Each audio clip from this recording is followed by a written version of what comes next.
Hi, I'm Sam Miller. I work at the Seoul District Business Association. Today we're going to be discussing the Oregon Cares Fund. This is a fund that was designed for and by Black people in the state of Oregon to help us deal with these COVID-19 realities.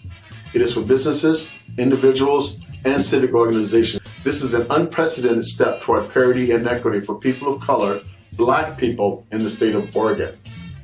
The application process should take no more than 15 minutes, but before we begin, we have to have 3 documents that are crucial to the successful completion of the application: profit and loss statement, COVID-19 expenses, and a W-9 form.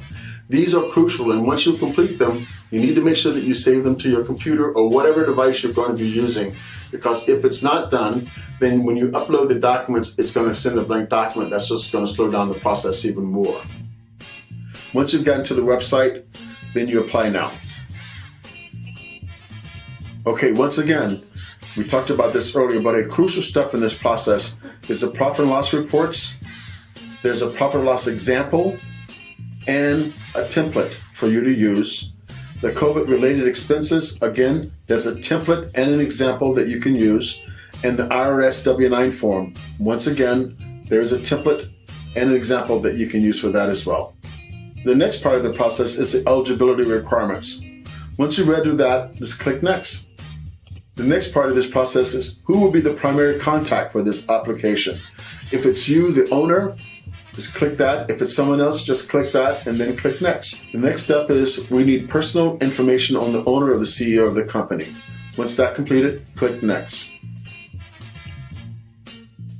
The next part is business details. The name of your organization, your business registry number, and your tax ID number or your EIN number.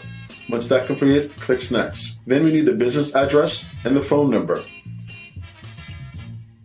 Once that's completed, click Next.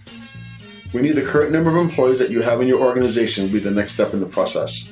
Then once that's done, click Next. Next thing we want to need is your business type. Is it profit or non-profit? Just click on which one is appropriate for your company and move on. The next part is what percentage of your company is Black owned? In order to qualify for the fund, you have to be at least 51% Black owned. That's important. Once that's completed, click Next. The next one is really important. We need specifically how COVID-19 has affected your business, the impact that it's had on your business. Please be very, very specific. Once that's completed, click Next. Okay, the next part of the process is really crucial. This is where you upload your profit and loss report that we had you fill out earlier.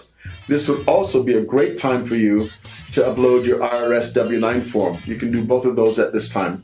Once that's completed, click Next. The next step in the process is your total revenue from 2019 and your total expenses from 2019.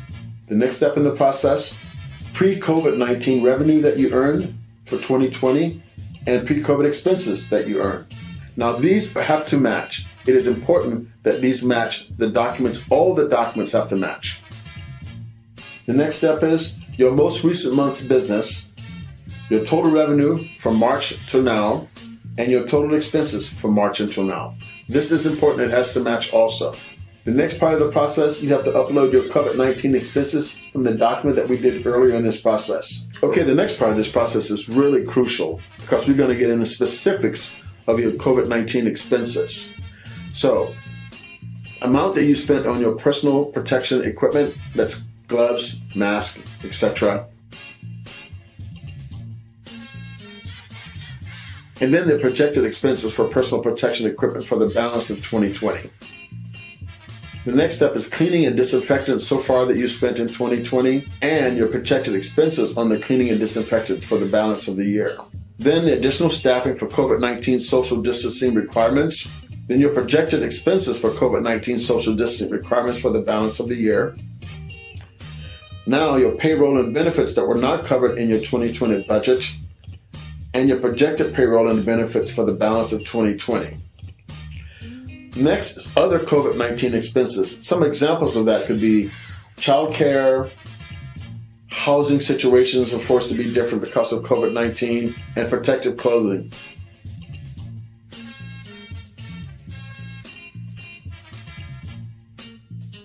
Once all that's been done, then you can click Next. The last page basically says the information that you've written in this document is true and correct. Once that's been done, just click I agree and submit. That concludes the document. But again, if you do have questions, you can go to the website. Thank you very much.